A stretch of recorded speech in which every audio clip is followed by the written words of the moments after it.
កប៉ាល់ទេសចរវេស្តដាមដឹកភ្ញៀវទេសចរអន្តរជាតិចំនួន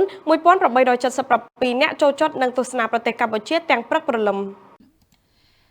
នៅវេលាម៉ោង 6 ព្រឹកព្រលឹមនៅថ្ងៃទី 15 ខែធ្នូឆ្នាំ 2025 នេះកប៉ាល់ទេសចរដ៏ធំមួយគ្រឿងឈ្មោះ Westerdam មកពីប្រទេសហូឡង់បានដឹកភ្ញៀវចំនួន1877នាក់ដែលភ្ញៀវទេសចរទាំងនោះភាគច្រើនមកពីប្រទេសអាមេរិកនិងជាស្ត្រីបានចូលចតនៅកំពង់ផែអន្តរជាតិស្វយ័តក្រុងព្រះសីហនុ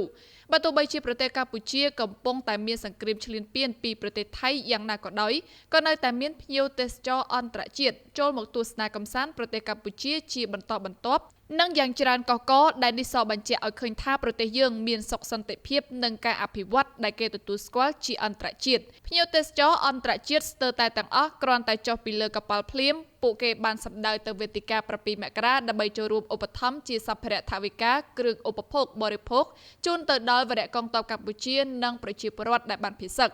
ក៏រំលឹកផងដែរថាកប៉ាល់ដ៏សម្បើមនេះមាននាវិកចំនួន800នាក់និងចាក់ចេញពីប្រទេសកម្ពុជានៅវេលាម៉ោង 8 យប់ថ្ងៃខែឆ្នាំដដែលឆ្ពោះទៅកាន់ប្រទេសថៃ Next week, Big News.